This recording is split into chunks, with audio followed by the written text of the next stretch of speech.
আসসালামু আলাইকুম রহমতুল্লাহ বারাকাতু। ওয়েলকাম তোমাদের প্রত্যেককে আজকে আমার এই বায়ো এনার্জেটিক্স ক্লাসে। ওই বায়ো এনার্জেটিক হচ্ছে মূলত বায়োলজি চ্যাপ্টার 4, এটা এসএসসির। সো আজকে আমি যে মুহূর্তে দাঁড়িয়ে কথা বলছি সেটা হচ্ছে ঠিক আজ থেকে 6 থেকে 7 দিন, 6 দিন স্পেশাল, 6 দিন পর আমাদের মানে এসএসসি পরীক্ষা। সো তাকে কেন্দ্র করে আমি আজকের ভিডিওটা করতেছি। মেইনলি আজকে আমি এই অধ্যায়টাকে দুইটা ভাগে ভাগ করছি। প্রথম ভাগটা হচ্ছে এরকম, মানে ফার্স্ট ক্লাস আমি লিখে রাখছি, আর একটা সেকেন্ড ক্লাস হবে। সো একটু বড় হতে পারে ভিডিওটা, যেহেতু দুইটা ক্লাসের মাধ্যমে আমি অধ্যায়টা শেষ করতে চাচ্ছি, দ্যাটস হয়তো একটু লঙ্গার হতে পারে। সো প্রথমে আমি প্রথম অংশ আলোচনা করব এটিপি এবং হচ্ছে গ্লুকোজ নিয়ে, তারপর দ্বিতীয় অংশে আমরা শ্বসন নিয়ে আলোচনা করব। ওইটা একটু শুরু হতে পারে, তবে আজকের এই ভিডিওটা এই অধ্যায়ের জন্য আমার মনে হয় যে বেসিক। সো দেখো, আমি বেশি কথা না বলে মূল ভিডিওটা শুরু করতে চাচ্ছি। সেটা হচ্ছে এখন আমি দেখব এটিপি এবং গ্লুকোজ। আচ্ছা, তার মানে এটিপি। এখন এটিপি মিনসটা কি? এটি হচ্ছে অ্যাডিনোসিন, দেখো অ্যাডিনোসিন, আর টিতে হচ্ছে ট্রাই, আর পিতে হচ্ছে ফসফেট। এখন ট্রাই ফসফেট নিয়ে আমাদের কোনো টেনশন নাই। ট্রাই মানে 3, ফসফেট হচ্ছে ফসফেট, তার মানে ফসফরাস 3টা, সেটা হচ্ছে ট্রাই ফসফেট। এখন অ্যাডিনোসিনটা কি? আসলে অ্যাডিনোসিন হচ্ছে অ্যাডেনিন প্লাস সুগার, এই দুইটার কম্বিনেশন। তার মানে অ্যাডেনিন এবং সুগার দুইটা মিলে হয় আমার অ্যাডিনোসিন। ক্লিয়ার? এখন আসো, অ্যাডেনিনটা কি? সুগার আমি জানি, সুগার মানে চিনি। তার মানে সুগার বলতে আমরা পেন্টোজ সুগার এসে মানে ইজিলি আজকে আমরা আলোচনা করব, অন্য সুগারগুলো আমরা আজকে আনতে চাচ্ছি না। সো অ্যাডেনিনটা দেখো, আমরা অ্যাডেনিনটা বুঝে নেই। অ্যাডেনিন বলতে বোঝানো হচ্ছে একটা নাইট্রোজেন বেস, এটা একটা নাইট্রোজেন বেস। এখন নাইট্রোজেন বেস সম্পর্কে আশা করি তোমার কনসেপ্টটা আছে, যে আমরা এসএসসি বায়োলজি চ্যাপ্টার 12-এ যে ডিএনএ স্ট্রাকচারটা পড়ছি, ওইখানে আমরা জানি যে নাইট্রোজেন বেস থাকে 5 ধরনের। ওইখানে আছে adenine, guanine, cytosine, thymine and uracil. So ওইখান থেকে অ্যাডেনিন হচ্ছে সেই অ্যাডেনিনটা, তার মানে একটা নাইট্রোজেন বেস। আর অ্যাডেনিনটা হচ্ছে পিউরিন, তার মানে এটা দুইটা, মানে এরকম দুইটা ইয়া থাকবে।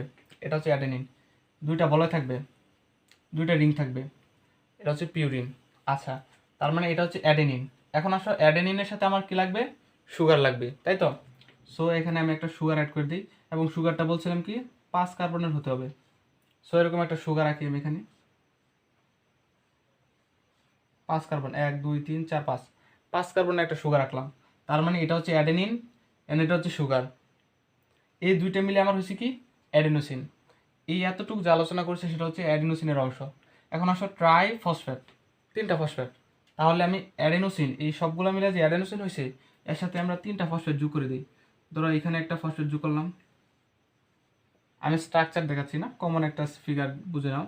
এখানে আরেকটা ফসফেট যোগ করলাম, এখানে আরেকটা ফসফেট যোগ করলাম, মাঝখানে ধরো একটা শক্তি দিয়ে দিলাম। তাহলে কি হলো? এই সম্পূর্ণ যে চিত্রটা দেখতে পাচ্ছ, এইটি হচ্ছে অ্যাডিনোসিন ট্রাইফসফেট, এবং এটা হচ্ছে এটিপি। আচ্ছা, এখন আমাকে যদি কোশ্চেন করা হয়, এটা তো এটিপি হলো, এটা তো এটিপি হলো, তাহলে এএমপি কি? এএমপি, এডিপি, এগুলোর মানে কি? দেখো সবগুলা সেমই। এটা হচ্ছে এটিপি, এ থেকে এখানে এ, এখানেও এ, এখানেও এ, সবগুলা সেম। তারপরে এখানে ফসফেট, এখানে ফসফেট, সবগুলো সেম। পরিবর্তনটা হচ্ছে মাঝখানের বর্ণগুলোতে, তাই না? এখানে আছে টি, এখানে আছে এম, এখানে আছে ডি। টিতে বোঝাচ্ছে ট্রাই, তার মানে এখানে হবে 3টা। এমতে বোঝাচ্ছে একটা, তার মানে 2টা থাকবে না। তখন হবে এই যে এতটুকু, এতটুকু অংশ হবে অ্যাডিনোসিন মনোফসফেট, আর এটা হবে অ্যাডিনোসিন ডাইফসফেট, মানে যখন একটা থাকবে না তখন 2টা থাকবে। এটুকু বাদ দিলে আমার বাকি অংশটুকু হবে অ্যাডিনোসিন ট্রাইফসফেট। এতটুকু ক্লিয়ার? বুঝতে পারছো? তার মানে এখন দেখো, আমরা যখন ধরো অ্যাডিনোসিন আমার আছে, অ্যাডিনোসিন মনোফসফেট আছে। আচ্ছা, তাহলে এখানে আমি আরেকটা ফসফেট যুক্ত করলাম, তার মানে ফসফেট যুক্ত করতে আমাকে কি একটা শক্তি দিতে হচ্ছে, তাই না? এখন একটা শক্তি দিতে হচ্ছে, আমরা যখন আরেকটা যুক্ত করব তখন আমাকে অ্যাগেন শক্তি দিতে হবে। শক্তি দিতে হচ্ছে আমাকে, একটা একটা ফসফেট যোগ করানোর জন্য আমাকে শক্তি দিতে হচ্ছে। সো এই শক্তিটাকে বলা হয়, প্রক্রিয়াটাকে বলা হয় ফসফোরাইলেশন। তাহলে এটাকে বলা হয় ফসফোরাইলেশন। যখন আমি একটা একটা অ্যাড করব, তখন আমাকে ফসফেট অ্যাড করব এবং শক্তি দিতে হচ্ছে। দেন আমরা এটা বলবো ফসফোরাইলেশন। এখন আমরা একটা একটাকে বাদ দেবো, একটা একটা করে বাদ দেবো, একটা ফসফেট বাদ দিলাম, তখন শক্তিটা আমার বের হয়ে যাচ্ছে। প্রথম আমাকে শক্তি দিতে হচ্ছিল, এখন আমাকে শক্তি বের হয়ে যাবে, তখন এইটার বিপরীতটা হবে, তখন সেটা হবে ডি ফসফোরাইলেশন। ক্লিয়ার? যখন আমি একটা একটা ফসফেট অ্যাড করব তখন সেটা হবে ফসফোরাইলেশন, যখন একটা একটা বের করব তখন হবে ডিফসফোরাইলেশন। এখন আসো, মানে এতটুকু তো বুঝলাম, তাহলে একটা একটা যদি বের করতে চাই, মানে আমাদের বইয়ে যে চিত্রটা আছে, আমি যদি দেখাই চিত্রটা কীরকম ছিল, তারপর এটা একটা বিপরীত প্রক্রিয়া এখানে ছিল, এবং এখান থেকে আচ্ছা এই যে আমি তোমার যদি দেখাই, এই যে প্রথম চিত্র দেখতে পাচ্ছ না, যেটা এখানে দেখো, প্রথম 3টা ফসফেট ছিল, তারপর শক্তি নির্গমন হওয়ার ফলে একটা কমে গেছে, এখানে 2টা হয়েছে, এখান থেকে দেখো আবার খাবার খাওয়ার পর শক্তি পাইছে, শক্তি পাওয়ার পর এখানে আবার 3টা হয়ে গেছে। সো এটাই হচ্ছে মূলত, যখন আমি শক্তি দেব তখন কী হবে, একটা অ্যাড হবে, যখন আমি শক্তি নির্গত করব তখন সেটা একটা চলে যাবে, আর এভাবে একটা যাওয়া আসার কারণে এটিপি, এডিপি, এএমপি এগুলোতে কনভার্ট হবে। আচ্ছা, আশা করি এতটুকু বুঝতে পারছি। এখন আসো, এটিপি যে আমার কনভার্ট হলো, এখন এটিপির কাজটা কি, এবং কেনই বা শক্তি নিচ্ছে, কেনই বা শক্তি ছেড়ে দিচ্ছে, আবার শক্তি কখন নিচ্ছে, কিভাবে নিচ্ছে, আবার শক্তি কিভাবে ছাড়ছে। আচ্ছা, আমি একটা সহজ উদাহরণ দিই। ধর তুমি পরীক্ষা দিতে গেছো, পরীক্ষাতে ভালো রেজাল্ট করছো, রেজাল্টে তোমার আসলো যে তুমি একটা ভালো একটা রেজাল্ট করছো, তোর জিপিএ 5 পাইছো, এখন তোমার খুশিতে তুমি আত্মহারা। আচ্ছা, এখন তুমি যে খুশি, এখন তুমি খুশি, ধর এটা তুমি খুব খুশি। আচ্ছা, এখন তুমি খুশি, হাসতেছো, খুব হাসতেছো, হাসার কারণে কি তোমার শক্তি ব্যয় হচ্ছে না? ইয়েস, তোমার শক্তি ব্যয় হচ্ছে। তখন এখান থেকে একটা ফসফেট ভেঙে যাচ্ছে, একটা ফসফেট ভেঙে গিয়ে তোমার শক্তি ব্যয় হচ্ছে। এখন তুমি কি করছো, তোমার মাংসপেশি, তোরা মাংসপেশি সংকোচন প্রসারণ করতেছো, তুমি হাঁটা চলা করতেছো, অথবা তোমার বিপাকীয় কাজ চলতেছে, তুমি স্থির, তুমি ঘুমিয়ে আসো, তারপরেও কিন্তু তোমার এই যে মেটাবলিজম যে ওয়ার্কগুলো সেগুলো কিন্তু সচল, তোমার হৃৎপিণ্ড চলতেছে সারাক্ষণ 24 ঘন্টা, তোমার ভিতরে আরও পাকস্থলী কাজ আছে যেগুলা খাবারকে হজম করার ক্ষেত্রে কাজ করতেছে, মৌল বিভাগ যেগুলোকে বলে। সো ওইগুলার কাজ কিন্তু হচ্ছেই। তাহলে তোমার আলটিমেটলি শরীর থেকে শক্তি অবশ্যই, মানে কাজ করার জন্য তো শক্তি লাগে, শক্তি ব্যয় হচ্ছে, তখনই মূলত একটা একটা কী করে ফসফেট ভাঙে, তখনই মূলত শক্তি ব্যয় হয়, তাহলে তখনই আমার ডিফসফোরাইলেশন প্রক্রিয়াটা ঘটে। বুঝে আসছে? কাজ করার ক্ষেত্রে এখন যদি একভাবে ঘটতেই থাকে ডিফসফোরাইলেশন প্রক্রিয়া, তাহলে তো আমাদের শরীরে এক সময় আর কোনো ইয়েই থাকবে না, সব যদি ভেঙেই যায়, অ্যাটিপি যদি সব আমার এডিপি হয়ে যায়, সব এডিপি হয়ে গেল, আবার এটিপি নতুন করে প্রোডাকশন হচ্ছে না, তখন তো মনে করা যায় শেষ, আমার জীবনে থাকবে না। সো আমাকে রিকল এটিপি কী করতে হবে, ক্রিয়েট করতে হবে। সো ওইটা কেমনে হয়, আমরা খাবার খাই, তাই না? ধরো খাইলাম, খাওয়ার পর পাকস্থলীতে আসলো, এখানে জারিত হয়, খাবারটা কি হয়, জারিত হয়। আচ্ছা, খাবারটা যখন জারিত হওয়ার সময় একটা শক্তি নির্গত করে, ওই শক্তিটা কি করে, আমার যে ফসফেটটা ভেঙে গেছিলো না, এটা তো আর শরীর থেকে বের হয়ে আসে না, শরীরেই থাকে কিন্তু ভেঙে যায়, তখন সেটাকে আবার অ্যাড করে দেয়, তখন সেই প্রক্রিয়াটাকে বলা হয় ফসফোরাইলেশন।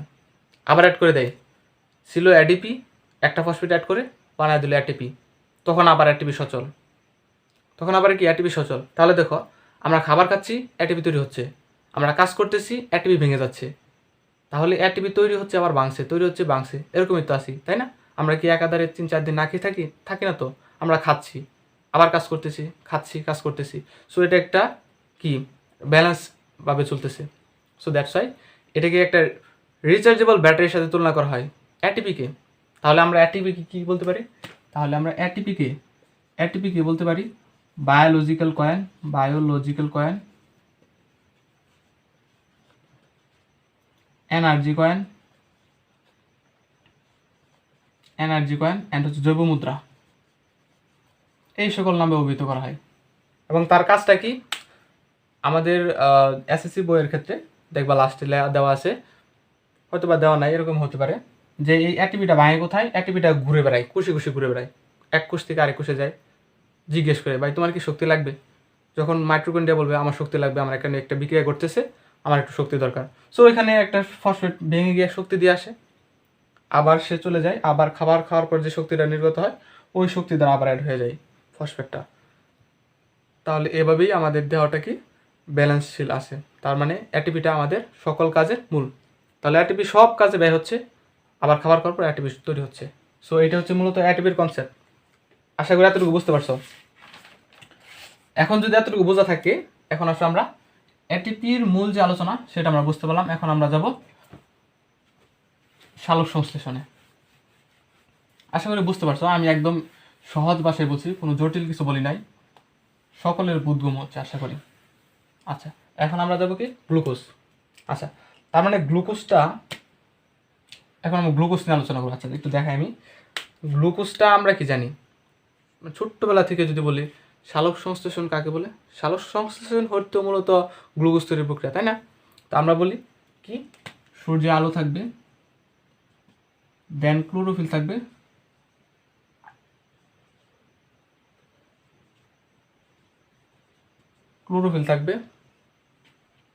এই দুইটার প্রভাবক হিসেবে থাকবে, অ্যান্ড দেন এখানে আমার উৎপন্ন গ্লুকোজ, এখানে গ্লুকোজ উৎপন্ন হবে। আর এখানে কাজ করবে কি, যে মূল রুম থেকে শোষিত পানি অ্যান্ড হচ্ছে বাতাস থেকে কার্বন ডাইঅক্সাইড, এই দুইটা অ্যাড করে আমার এখানে গ্লুকোজ হবে, এখানে আমার অক্সিজেন হবে, এখানে আমার পানি হবে। আমরা এটা জানি, মানে সে ছোট্টবেলা থেকে যে আমরা বলি, আমরা এটা শিখে আসছি, 6-7 থেকে এটা জানিয়ে আসছি, মুখস্থ করে আসছি। এখন আমরা বোঝার সময় আসছে, সো আমরা বুঝবো। তাহলে পানিটা আসছে কোথেকে, গাছের মূল রুম থেকে। একটা গাছ যদি হয়, একটা গাছ, তাহলে এটা যদি হয় মূল, এই পানির অণুটা এখান থেকে আসে, এখানে যে একটা পাতা হয়, তো এই পানির অণুটা এখান থেকে আসে, পাতায় আসে, আবার কার্বন ডাইঅক্সাইড বায়ুমণ্ডল থেকে পাতায় আসে, তাহলে দুই জায়গা থেকে আসতেছে। অ্যান্ড দেন আমার কি, সূর্যে আলো লাগতেছে, ক্লোরোফিল লাগতেছে, তারপর আমার গ্লুকোজ হচ্ছে। এখন আমরা একটু ব্যাখ্যাভাবে আলোচনা করি। আচ্ছা, তাহলে এখানে দেখাই। আচ্ছা, এটাই দেখো, এটা একটা পাতা, হ্যাঁ এটা একটা পাতা। আচ্ছা, এটা একটা পাতা, ধরো একটা পাতা, একটা সিম্বল একটা হলো। এখন এই পাতাটাকে আমি বিশ্লেষণ করব, তার মানে পাতাটাকে আমি এভাবে কেটে ফেললাম, এই বরাবর কেটে ফেললাম, এতটুকু নাই। এখন পাতাটাকে আমি এভাবে রাখলাম, তার মানে পাতাটা ধরো আমি যেভাবে রাখছি, পাতাটা ছিল এরকম, একটা পাতা ছিল, পাতাটাকে আমি কেটে ফেললাম এতটুকু, আমার মনে হয় 4টা আঙ্গুল নাই, তারপর আমি এভাবে রাখলাম, তার মানে আমার কেবল যে এই অংশটুকু দেখা যাবে, তাই না? সো আমি এটা দেখাচ্ছি এতটুকু। তাহলে এটা ধরো তোমার হচ্ছে বহিত্বক, এটা ধরো ঊর্ধ্বত্বক, আর এটা হচ্ছে অধরত্বক। দুইটা ত্বক পাইলাম, একটা পাতা, উপরের অংশ নিচের অংশ। তারপরে এই মধ্যবর্তী যে অংশটা, এটাকে বলা হয় মেসোফিল টিস্যু। খুবই ইম্পর্টেন্ট, মেসোফিল টিস্যু খুবই গুরুত্বপূর্ণ, মানে একটা এমসিকিউ বলতে পারো, কারণ সালোক সংশ্লেষণ হয় মূলত এই এতটুকু অংশে, তাহলে এটা খুবই ইম্পর্টেন্ট। এবং এই মেসোফিল টিস্যুকে একটা ভাগ আছে, আমি যদি বলি সেটা হচ্ছে, ধরো এখানে একটা অংশ আছে, এরকম একটা অংশ আছে, এটাকে আমরা নাম দিলাম ধরো পেলিসেট প্যারেনকাইমা। আর এখানে কতগুলো অংশ আছে, এটার নাম দিলাম আমরা স্পঞ্জি প্যারেনকাইমা। পাতার নিচের অংশ যেটা স্পঞ্জি প্যারেনকাইমা, আর পাতার উপরের অংশ সেটা হচ্ছে পেলিসেট প্যারেনকাইমা। আর ধরো এখানে একটা নল আছে, যেটাকে আমরা বললাম যে এটা দ্বারা মনে করো যে খাদ্যদ্রব্য পরিবহন হয়, সুতরাং এটা হচ্ছে পরিবহন টিস্যু, একটা নাম দিলাম আপাতত। তাহলে পাতার যে অংশগুলা, এতটুকু তোমার ক্লিয়ার আশা করি। তাহলে এখানে যে আমরা সূর্যের আলোটা পড়বে, খাদ্য তৈরি হতে পাতায়, সো পাতায় কোথায় তৈরি হয়, পাতায় তো সব অংশ তৈরি হয় না, পাতার অংশগুলো হচ্ছে এগুলোর মাঝে মেসোফিল টিস্যু হয় সালোক সংশ্লেষণ প্রক্রিয়া। তাহলে পাতার মেসোফিল টিস্যু হচ্ছে সালোক সংশ্লেষণ প্রক্রিয়ার প্রধান স্থান। তার মানে এখন মেসোফিল টিস্যু হচ্ছে এতটুকু। এখন এতটুকু অংশের মাঝে সবচেয়ে বেশি সালোক সংশ্লেষণ হয় পাতার উপরে অংশে, সেটা হচ্ছে পেলিসেট প্যারেনকাইমা।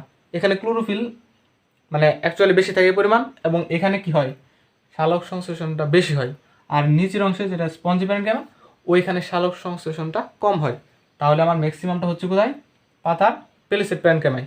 আচ্ছা, তাহলে এখন আসো, আমি আবার এগুলাকে একটা গ্রাউন্ড টিস্যু বলে, এগুলোকে গ্রাউন্ড টিস্যু বলে, মেসোফিল টিস্যু অপর নাম গ্রাউন্ড টিস্যু, এরকম হতে পারে। সো এখন দেখো আমি দেখাই। তাহলে এখানে তো আমার বললামই যে এখানে কি হচ্ছে, আমার সালোক সংশ্লেষণ হচ্ছে। এখন সালোক সংশ্লেষণ হওয়ার ক্ষেত্রে যে আমি একটা বিক্রিয়া দেখাইছি, এই বিক্রিয়াটা একটু ব্যাখ্যা করি, তাহলে আশা করি একটু বুঝতে সুবিধা হবে। আচ্ছা, এই বিক্রিয়া ক্ষেত্রে এই যে বিক্রিয়াটা হয়, এটা ব্ল্যাকম্যান, শারীরতত্ত্ববিদ ব্ল্যাকম্যান 1905 সালে, হ্যাঁ 1905 সালে, আমি একটু দেখে নিই, সম্ভবত 1905 সালেই দুইটা ভাগে ভাগ করেছেন। একটা হচ্ছে আলোক, হ্যাঁ 1905 সালে দুইটা ভাগে ভাগ করছেন। একটা হচ্ছে লাইট ডিপেন্ডেন্ট ফেজ, এটা হচ্ছে আলোক নির্ভর, এটা হচ্ছে এক নম্বর ভাগ, অ্যান্ড সেকেন্ড হচ্ছে আলোক নিরপেক্ষ। দেখো দুইটা ভাগ। এখন আমরা বিষয়টা কি জানো, আমরা বিষয়টা বুঝে পড়তে শিখছি না, তাই আমাদের কঠিন লাগে পড়ালেখাগুলো। এখন আসো আলোক নির্ভর এবং আলোক নিরপেক্ষ দুইটা পর্যায়টা ব্যাখ্যা করি। এটা হচ্ছে আমার একটা বিক্রিয়া, এই একটা বিক্রিয়ার মাঝে আমার আলোক নিরপেক্ষ আছে, আলোক নির্ভর আছে।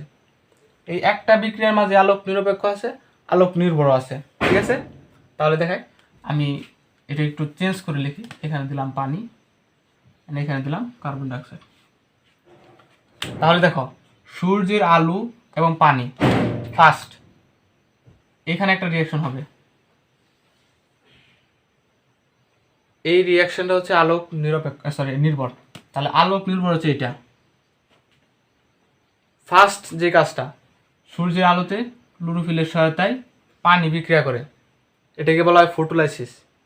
তাহলে ফটোলাইসিস প্রক্রিয়ায় দেখো, যখন সূর্যের আলো একটা পাতায় যখন সূর্যের আলো আসবে, সূর্যের আলো আসলো, আলোর কিছু ফুটন আসলো, এই ফুটনটা কিন্তু কেবল ক্লোরোফিল শোষণ করতে পারে। তার মানে ক্লোরোফিলের ভূমিকা অনেক। সো ক্লোরোফিলটা যখন শোষণ করলো, তখন পানিটা ভেঙে গেল, পানিটা ভেঙে যাওয়ার প্রক্রিয়াকে বলা হয় ফটোলাইসিস। ফটোলাইসিস। তাহলে পানির অণুটা যখন ভাঙবে, পানির অণুটা কীভাবে ভাঙবে? পানির অণুটা একটা হচ্ছে, এখানে তোমার মনে করো যে অক্সিজেন হিসেবে বের হয়ে যাবে পাতা থেকে, আরেকটা হচ্ছে ইলেকট্রন, এন্ড হচ্ছে প্রোটন দান করবে। ইলেকট্রন, প্রোটন এবং কি পানির অণুটা বের হয়ে যাবে। সুতরাং এটাকে বলা হয় কি, ফটোলাইসিস। ঠিক আছে, এতটুকু বুঝতে পারছো আশা করি? আচ্ছা, এতটুকু যদি বুঝতে পারো, এখানে আরও কয়েকটা বিক্রিয়া হয়, সেটা হচ্ছে এই H প্লাসটা গিয়া ফোটো সিস্টেম 1, ফোটো সিস্টেম 2, এখানে আরও কতগুলো কথা আছে।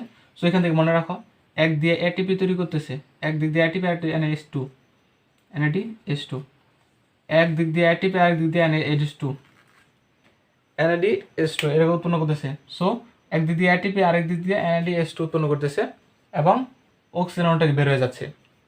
এখন দেখো, আমরা মূল যে দুইটার জিনিস রাখবো সেটা হচ্ছে NADH2 এন্ড হচ্ছে এটিপি।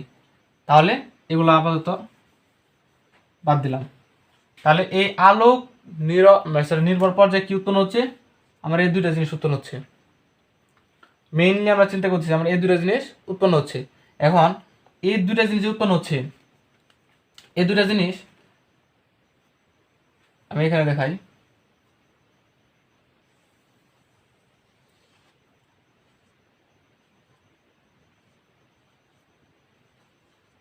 এটা হচ্ছে C3 সাইকেল। এইখানে যেই প্রোডাক্টটা উৎপন্ন হচ্ছে সেগুলো এই C3 সাইকেলে ঘুরাবে। তাহলে এগুলোর কাজটা কি, এগুলোর সাইকেলে ঘুরানো। এগুলো কিন্তু করতেছি আলোক নির্ভর পর্যায়ে।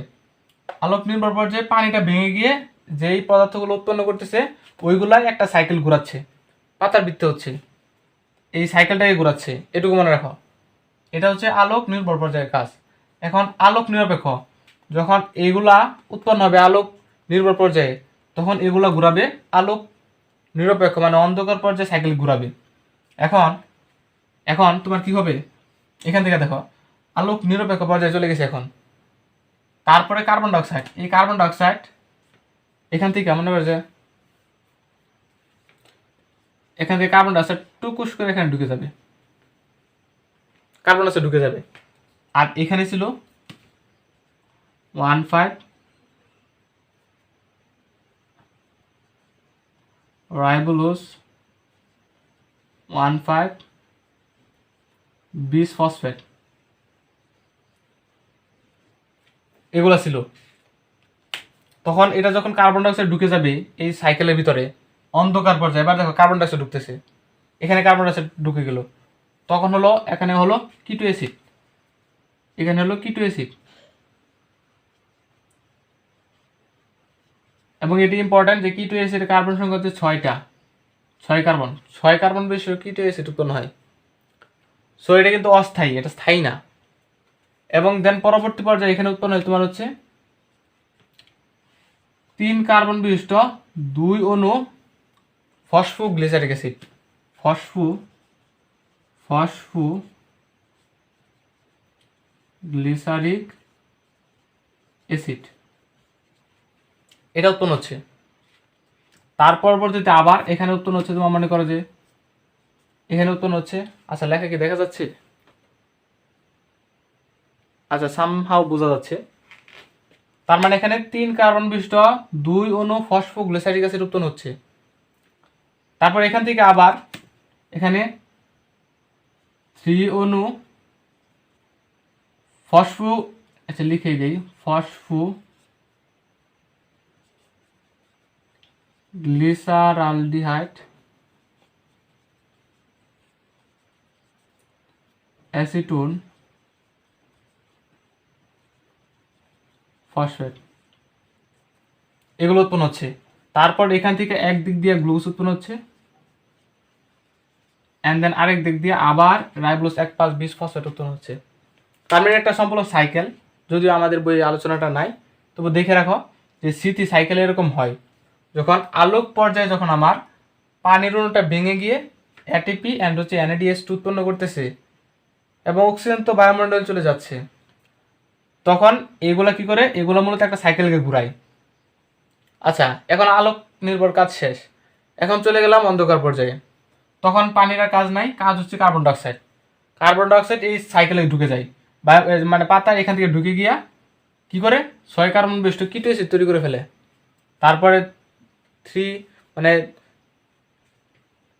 3 কার্বন বিশিষ্ট 2 অণু ফসফোগ্লিসারিক অ্যাসিড উৎপন্ন করে। এবং এই কিটো অ্যাসিডটা হচ্ছে অস্থায়ী, যেহেতু অস্থায়ী এটা দ্বারা নামকরণ করা হয় নাই, যেহেতু এটা হচ্ছে স্থায়ী, 3 কার্বন বিশিষ্ট 2 অণু ফসফোগ্লিসারিক অ্যাসিডটা স্থায়ী হয়ে যায় এই সাইকেলের জন্য, এই জন্য এটার নাম হচ্ছে স্মৃতি সাইকেল। এটা বই আছে, একটু পড়লে বুঝতে পারবা। তারপরে কি উৎপন্ন হয় যে 3 অণু ফসফোগ্লিসারালডিহাইড ডিহাইড্রোসিঅ্যাসিডুল ফসফেট, আছে লিখি নাই, লিখে রেখো। তারপর ওইখান থেকে একদিক দিয়ে গ্লুকোজ, আরও অনেক, এখানে আরও অনেক রিয়াকশন আছে, অত লাগবে না, যদি পরীক্ষায় আসে এগুলো দিতে পারো। তারপর একদিক দিয়ে গ্লুকোজ উৎপন্ন হবে, অ্যান্ড দেন আর একদিক দিয়ে উৎপন্ন হচ্ছে তোমার আবার সেই, যেহেতু একটা সাইকেল, আবার পূর্বে রাইবোজ 1,5,20 ফসফেটে চলে যাবে, এরকমভাবে ঘুরতে থাকবে। এটা হচ্ছে C3 সাইকেল।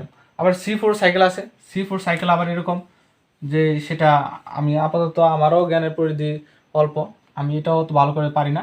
সো পরবর্তীতে যখন সম্ভব হবে তখন এক্সপ্লেন করার চেষ্টা করব। C4 সাইকেলে কি হয় তোমার, এটার পাশাপাশি আবার C4 সাইকেলও সংগঠিত হয়, যেগুলো একটু তোমার উন্নত উদ্ভিদ যেমন আখ, ভুট্টা, মুথা ঘাস, অ্যামারান্থাস, ওইগুলোর ক্ষেত্রে তোমার C4 সাইকেল দেওয়া হয়। তাহলে মূলত আমরা C3 সাইকেলটা ভালো করে জেনে রাখি আপাতত, যে C3 সাইকেলে এই বিষয়গুলো ঘটে। তার মানে এই একটা রিয়াকশনেই কি এক ধাপে হয় আলোক নিরপেক্ষ পর্যায়, আরেক ধাপে হয় আলোক নির্ভর পর্যায়, এই 2 ধাপ মিলে এরেই একটা রিয়াকশন ঘটে। ঠিক আছে, তারপরে কত অণু মিলিত হয়ে এগুলাও লিখে রাখতে পারো যদি সমাধান করতে চাও। আচ্ছা তাহলে এটা হচ্ছে মূলত আমাদের মূল কনসেপ্ট গ্লুকোজের ক্ষেত্রে। তাহলে এখানে আমি পাইলাম কি, গ্লুকোজটা পেলাম। আচ্ছা নিচে কি দেখা যাচ্ছে গ্লুকোজটা? হ্যাঁ আপাতত দেখা যাচ্ছে, সমস্যা নেই। আচ্ছা তাহলে এটা আমরা কি গ্লুকোজ পেলাম। এখন আসো এখানে যে ইয়েগুলো আছে, এখানে কয়েকটা কথা আছে যে আমি একটু লিখে দিই। এখানে যে আমার যে রিঅ্যাক্টর যে দুইটা, কার্বন ডাইঅক্সাইড হচ্ছে পানি, এখান থেকে অনেক সময় নবী থেকে আসতে পারে যে কোনটা জারিত হয় এবং কোনটা বিজারিত হয়। একটা ভেরি ভেরি ইম্পর্টেন্ট কোয়েশ্চেন, যে কোনটা জারিত হয় কোনটা বিজারিত হয়। এখন আমরা যদি মানে এভাবে মুখস্থ করি যে পানি জারিত হয়, কার্বন ডাইঅক্সাইড বিজারিত হয়, বা কার্বন ডাইঅক্সাইড জারিত হয়, পানি বিজারিত হয়, এরকম করতে করতে দেখা যায় আমরা মানে গুলাই ফেলি।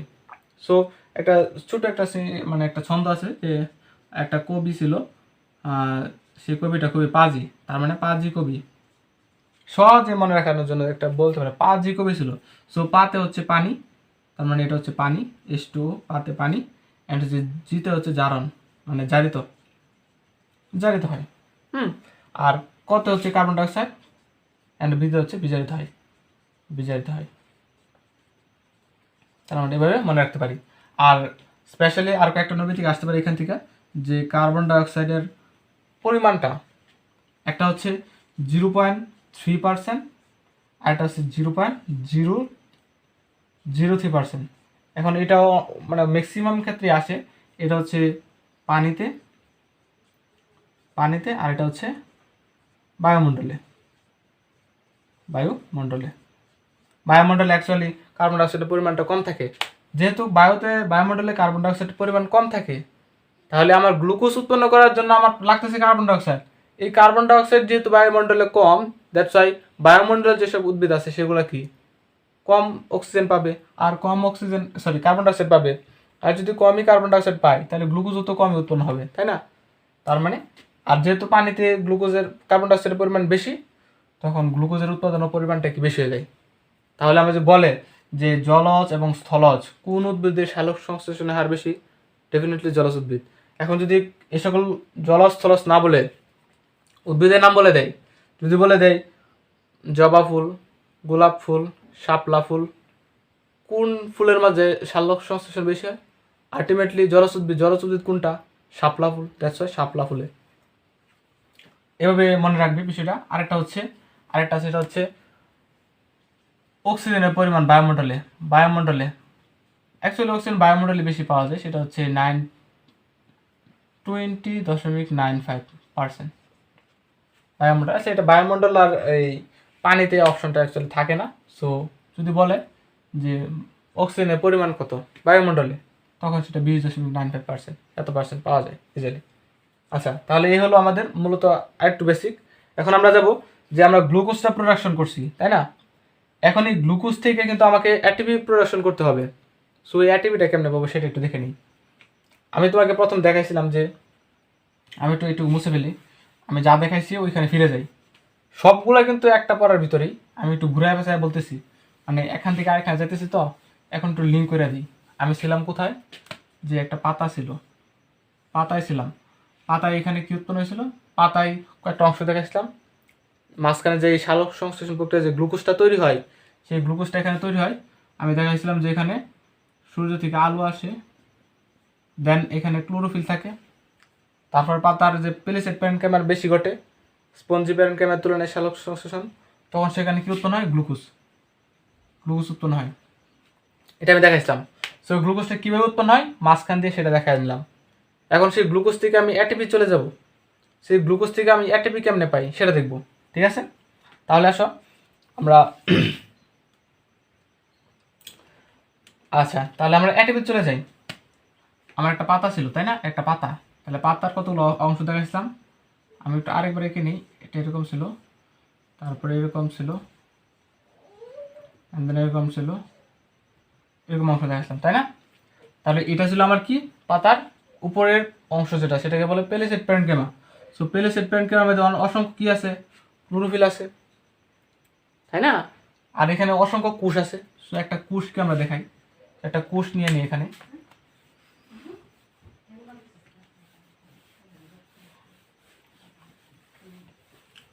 একটা কোষ নিই, এখানে ধর একটা কোষ নিলাম, একটা সেলকে আমরা আলাদা করলাম, সেল ধরো এটা একটা সেল, একটু বড় করে দেখাইলাম। তাহলে সেলের মাঝে অনেকগুলো অপশন থাকে। ধরো এখানে দিলাম আমরা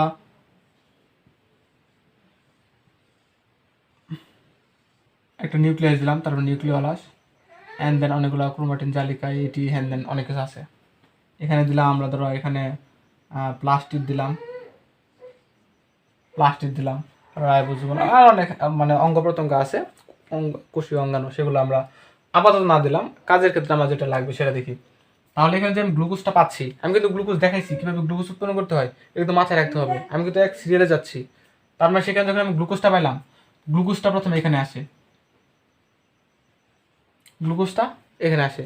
আচ্ছা, একটা কোষের অঙ্গাণু বাদে যে অংশগুলো থাকে সেটাকে কি বলে,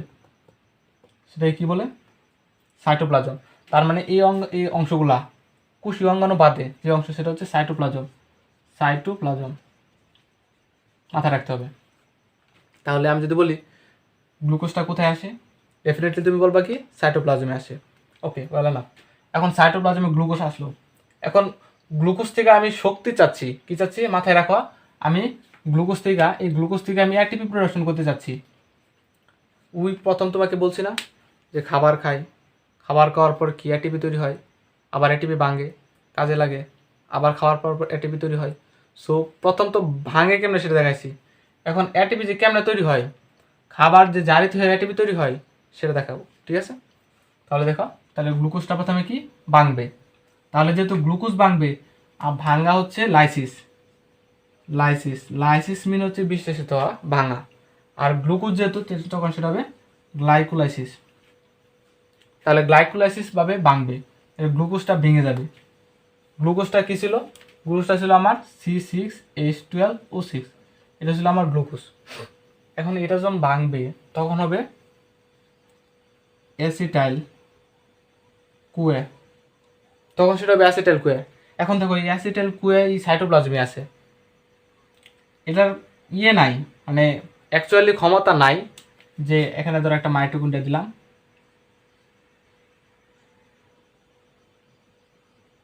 মাইটোকন্ড্রিয়া যাওয়াই, এটার ক্ষমতা নাই। দ্যাটস ওয়াই মনে করো যে এটা সাইটোপ্লাজমে আছে। আবার যখন আচ্ছা সরি, এখানে পাইরুভিক অ্যাসিড, গ্লুকোজ থেকে পাইরুভিক অ্যাসিড হবে C3H4O3 অ্যান্ড দেন অ্যাসিটাইল কুয়ে। প্রথম গ্লুকোজ থেকে পাইরুভিক অ্যাসিড উৎপন্ন হবে, পাইরুভিক অ্যাসিড তারপর অ্যাসিটাইল কুয়ে উৎপন্ন হবে। আচ্ছা, তারপর অ্যাসিটাইল কুয়েও কিন্তু মাইটোকন্ড্রিয়া যাওয়ার কোনো ক্ষমতা নাই। তখন অ্যাসিটাইল কুয়ে অ্যাকচুয়ালি এখানে যে মাইটোকন্ড্রিয়ার যে লেয়ারটা আছে, এই লেয়ারটাকে অতিক্রম করার জন্য কিছু এটিপি কস্ট করবে, মানে এক্সপেন্সিভ করবে, মানে ব্যয় করবে সে। এটা মূলত 2 এটিপি ব্যয় হয়। আমরা বইয়ে যে কত এটিপি পাই আমরা জানি কি 38 এটিপি উৎপন্ন হয়, কিন্তু অ্যাকচুয়ালি সেটা 38 এটিপি না, সেটা হচ্ছে 36 এটিপি। এখানে 2 এটিপি আরও ব্যয় হয় কোথায়, এইখানে 2 এটিপি ব্যয় হয়। ধরো সামহাও ব্যয় হলো, ব্যয় হওয়ার ক্ষেত্রে এটা ঢুকে গেছে, এবার মাইটোকন্ড্রিয়া ঢুকে গেল, তা আমরা জানি কি অ্যাসিটাইল কুয়ার পরে কি হয়, ক্রেবস চক্র। সো ক্রেবস চক্র হচ্ছে এখানে ঘুরে, ক্রেবস চক্রগুলো মাইটোকন্ড্রিয়ার ভিতরে ঘটে। এত কিছু জানা লাগবে না, আপাতত জেনে রাখো যে মাইটোকন্ড্রিয়ার ভিতরে ক্রেবস চক্র ঘটে। সো সাইটোপ্লাজম থেকে মাইটোকন্ড্রিয়া ঢুকে গেল, কি ওই যে গ্লুকোজটা ছিল, গ্লুকোজটা ভাঙতে যখন মাইটোকন্ড্রিয়ার উপযোগী হলো তখন মাইটোকন্ড্রিয়া ঢুকে গেল। সো ওইটা কয় অণু এটিপি হয় আমরা কিন্তু মূল দেখাচ্ছি না, আমরা একটু বোঝাচ্ছি আজকের মূলত এটিপি, মানে থিওরিটা বোঝাচ্ছি। কত এটিপি তৈরি হচ্ছে, কত এটিপি ভাঙতেছে, এখানে কত এটিপি হচ্ছে, এটা আমরা পরবর্তী ক্লাসে দেখাবো ইনশাল্লাহ। ওইটা অবশ্য ছোট হবে ক্লাসটা, তারপরে ওইটা আলাদা রাখছি। এখন দেখো অ্যাসিটাইল কুয়া থেকে আমার ডুববে এখানে মাইটোকন্ড্রিয়ায়। আচ্ছা, তাহলে মাইটোকন্ড্রিয়া এখানে ক্রেবস চক্রে ঢুকবে। ক্রেবস চক্র ধরো আমার এখানে একটা ক্রেবস চক্র আছে, এখানে চলতেছে, ক্রেবস চক্রে ঢুকে যাবে। তারপরে ক্রেবস চক্রের পরে CREBS ক্রেবস সাইকেল, তারপরে আছে তোমার এখানে আরেকটা আছে ETS ইলেকট্রন ট্রান্সপোর্ট সিস্টেম। মানে তোমার যত এই সাবস্টেন্সগুলো তৈরি হয়েছে, দেখা গেল যে ক্রেবস চক্রে উৎপন্ন হয়েছে তোমার NADH2 উৎপন্ন হয়েছে, FADH2, GTP উৎপন্ন হয়েছে। সো ওইগুলো তো আমি ইউজ করতে পারবো না, আমার লাগবে ATP। সো ওই ATP পাওয়ার জন্য আমাকে কী করতে হবে, ETS যেতে হবে। সেই NADH2 বা NADPH2, তারপরে FADH2, GTP, এগুলো যাবে কি ইলেকট্রন ট্রান্সপোর্ট সিস্টেম, শর্টকাটে যাকে বলে ETS। ওইখানে যাওয়ার পর এগুলা কি হবে, ATPতে কনভার্ট হয়ে যাবে। যেমন আমরা কি জানি যে NADH2 এখান থেকে 3 অণু ATP হয়, এই অণুবৃত্তির জন্য ইম্পর্টেন্ট। তারপরে FADH2 এখান থেকে 2 অণু ATP হয়, অ্যান্ড দেন GTP ওইখান থেকে 1 অণু ATP হয়। সো এগুলো ইম্পর্টেন্ট, সো এগুলো মনে রাখতে হবে, এগুলো পরবর্তী ক্লাসে আমরা বিস্তারিত আলোচনা করব। সো ওইখান থেকে ATP উৎপন্ন হয় কোথায়, এই সবগুলা পরিবর্তন হয়ে ATP হয় ইলেকট্রন ট্রান্সপোর্ট সিস্টেমে। আচ্ছা, তাহলে যখন ATP হয়ে গেল, তখন আমার মূল প্রোডাকশনটা কি ATP, তখন সেটা কোষ থেকে বের হয়ে যাবে ATP। এবার ATP হচ্ছে এমন একটা সাবস্টেন্স যেটা সারা কোষ থেকে কোষে দেহর মানে প্রত্যেকটা অঙ্গ প্রত্যঙ্গে যেতে পারে, যেহেতু তার দরকার প্রত্যেকটা অঙ্গ প্রত্যঙ্গের। যে কোথাও যদি অঙ্গ প্রত্যঙ্গের ক্ষয়ক্ষতি হয়, কাজে লাগে ব্যয় হতে, তখন ওই অ্যাটিপিটা ওইখানে আবার অ্যাটিপি দিয়া ফসফেট দিয়া শক্তি দিয়ে আসে। এভাবে অ্যাটিপি ট্রান্সপোর্ট হয় অ্যাকচুয়ালি। আর আর তো আমার মনে হচ্ছে না যে সালোক সংশ্লেষণ নিয়ে আর কোনো সমস্যা থাকার কথা। তারপর আমি একটু দেখি আর কিছু বাদ গেছে কিনা, যদি বাদ যায় তারপরে আমি আলোচনা করে দেবো ইনশাল্লাহ। আচ্ছা, এখানে আমি আর একটু অ্যাড করতে চাই এই ভিডিওর লাস্টের দিকে, সেটা হচ্ছে প্রভাবক নিয়ে একটু আলোচনা করে দিই। প্রভাবক এতটুকু আশা করি বুঝতে পারছো। যদি না বোঝো তাহলে, যদি তুমি চাও তাহলে ভিডিওটা আবার দেখবা, ঠিক আছে? আর যেহেতু তোমরা অনেকক্ষণ পড়ছো, অনেক 2-3 বছর ধরে পড়তেছো, একই পড়া, বোঝার কথা, সমস্যা নেই। এখন আমরা একটু প্রভাবক নিয়ে আলোচনা করি। প্রভাবক প্রভাবক প্রভাবক মূলত 2 টাইপসের। একটা হচ্ছে বাহ্যিক, একটা হচ্ছে অভ্যন্তরিক।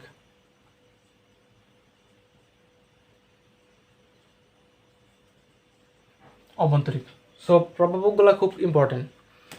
তোমার হয়তোবা কোশ্চেনে আসতে পারে, সৃজনশীল কোশ্চেনে।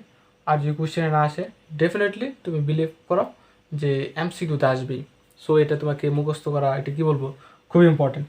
সো প্রভাবক হিসাবে আমি যখন বাহ্যিক প্রভাবকগুলো দেখবো, তখন সেখানে আসতেছে আমার আলু আসতেছে। আমি আগে লিখে রাখি যে আলু আসতেছে।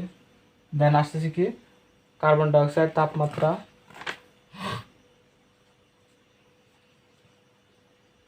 কার্বন ডাইঅক্সাইড, তাপমাত্রা, তারপরে পানি,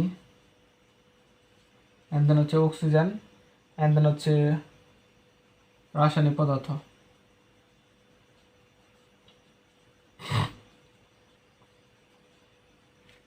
এখন দেখো, আমি যদি শর্টকাট করে বলে দিই, বাহ্যিক প্রভাবকের মাঝে যে এই সাবস্টেন্সগুলো আসে, মানে এই পদার্থগুলো আসে, আলুর ক্ষেত্রে তোমার মেইন যে কয়েকটা কথা, সেটা হচ্ছে আলু জানি কি আমরা, আলু একটা ক্লোরোফিল যখন আলো শোষণ করে, আমরা তো জানি যে ক্লোরোফিল সূর্যের আলোটা শোষণ করতে পারে, এছাড়া কিন্তু আর কোনো পসিবল না।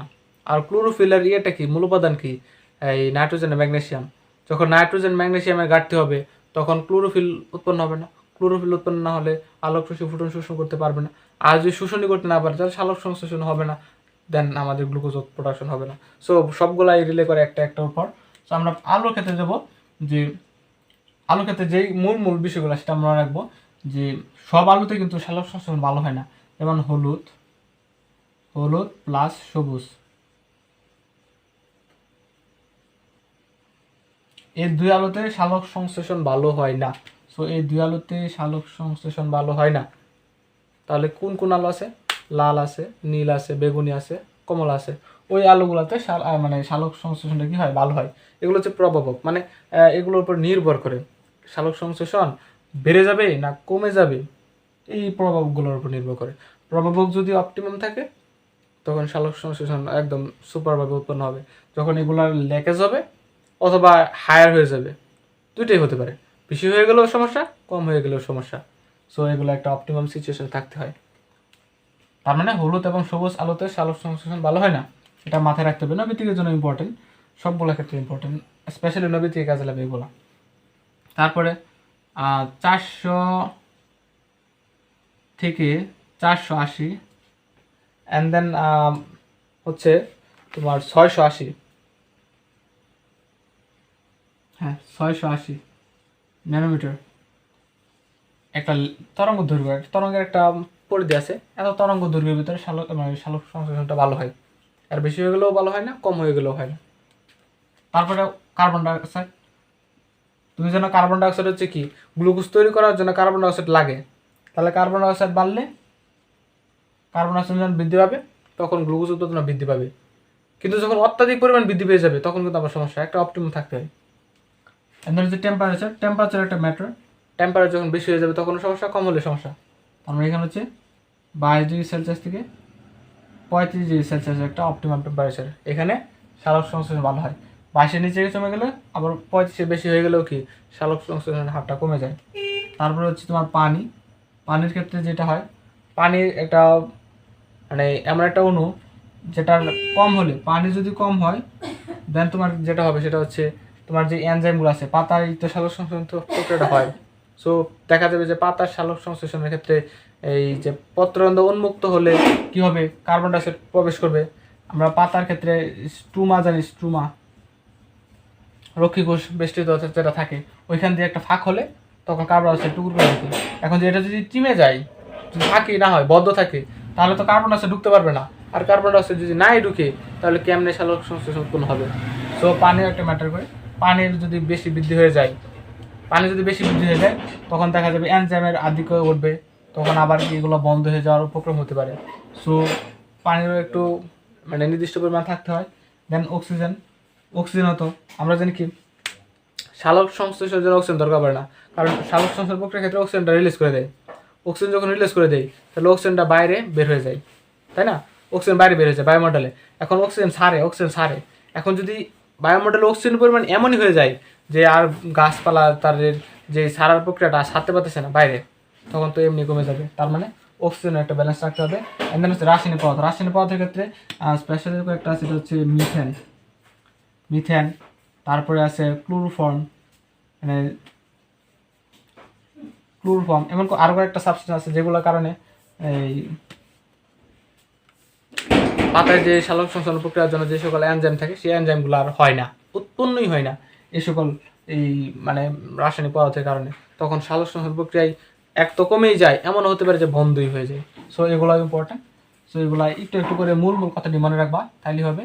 আর অভ্যন্তরীণ প্রভাবের ক্ষেত্রে একটা সেটা হচ্ছে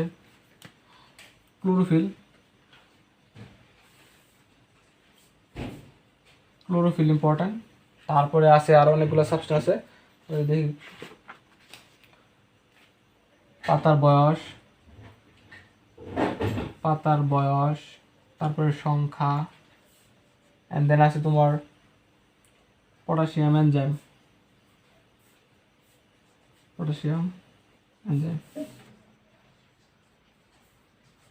এখান থেকে যে ইম্পর্টেন্টগুলো সেটা হচ্ছে ক্লোরোফিলটা ভালো করে শিখতে হবে। আর ক্লোরোফিল হচ্ছে এমন একটা সাবস্টেন্স বা অণু যেটা কি সূর্যের আলোটা শোষণ করতে পারে, স্পেশাল সূর্যের ফুটনটা। ক্লোরোফিল না থাকলে ওই আমি একটু বলছিলাম যে ক্লোরোফিল না থাকলে সূর্যের আলো শোষিত হবে না। সূর্যের আলো শোষিত না হলে ফটোলাইসিস হবে না। ফটোলাইসিস বলতে কি যে পানির অণুটা ভাঙবে, যেটা সালোক সংশ্লেষণ প্রক্রিয়ায় প্রথম যে ধাপটা আলোক নির্ভর পর্যায়ে, সো ওইটাই ঘটবে না। আলোক নির্ভর পর্যায়ে না ঘটলে অন্ধকার পর্যায়ে ঘটবে না। সো এবার আস্তে আস্তে দেখা যাবে যে অবশেষে আমার কি গ্লুকোজ উৎপন্ন হচ্ছে না। সো ক্লোরোফিলটাও খুবই ইম্পর্ট্যান্ট, যেটা ওই যে আমরা বলছিলাম আলো এবং ক্লোরোফিল এই দুইটা কিন্তু সালোক সংশ্লেষণের জন্য খুবই বড় মানে প্রভাব। সো ক্লোরোফিলটা এরকম থাকতে হবে। আর হচ্ছে পাতার বয়স, সে দেখা যায় যে পাতার একদম কচি বয়সে পাতায় কিন্তু সালোক সংশ্লেষণ বেশি হয় না, একদম পাতার বয়স বাড়ার সাথে সালোক সংশ্লেষণ বাড়তে থাকে। কিন্তু একদম যখন পাতার বয়স বেড়ে যাবে তখন দেখা যাবে যে সালোক সংশ্লেষণ কমে গেছে। তার মানে একদম মিডল লেভেলের যে পাতাগুলো ওইখানে সালোক সংশ্লেষণ বেশি হয়। তারপর পটাশিয়াম হচ্ছে এখান থেকে একটা নৈবেদিক আসে, সেটা হচ্ছে পটাশিয়াম যে সালোক সংশ্লেষণ প্রক্রিয়ায় অনুঘটক হিসেবে কাজ করে, এটা মুখস্থ করে রাখা। আর এনজাইম তো আছে যে এনজাইমের বেশি হয়ে গেলো সমস্যা, কম হয়ে গেলো সমস্যা, একটা অপটিমামে থাকতে হয়। সেই মানে অপটিমাম যখন থাকবে তখন দেখা যাবে যে একটা ভালো মানে গ্লুকোজ প্রোডাকশন হচ্ছে। সো এইগুলো হচ্ছে মূল আলোচনা। আর আজকে বেশি লম্বা করবো না, হয়তো অনেকক্ষণ হয়ে গেছে ভিডিওটা। সো নেক্সট ক্লাসে তোমাদেরকে আবারও আমন্ত্রণ জানাবো। যদি তোমাদের এই ক্লাসটা উপকার এসে থাকে তাহলে অবশ্যই আমাকে জানাবা যে হ্যাঁ ভালো হয়েছে। আর যদি আরও কিছু জানতে চাও তাহলে আমাকে বললো যে অমুক টপিকের উপর একটা ভিডিও দিলে ভালো হয়, সেই প্রেক্ষিতে আমি ভিডিও দেওয়ার চেষ্টা করবো ইনশাল্লাহ। যেহেতু সামনে এসএসসি বায়োলজির পরীক্ষা, সুতরাং বায়োলজি কেন্দ্র করে আর 2-3টা ভিডিও ছাড়তে পারি। সো সে পর্যন্ত তোমরা ভালো থাকো, সুস্থ থাকো। আল্লাহ হাফেজ, আসসালামু আলাইকুম।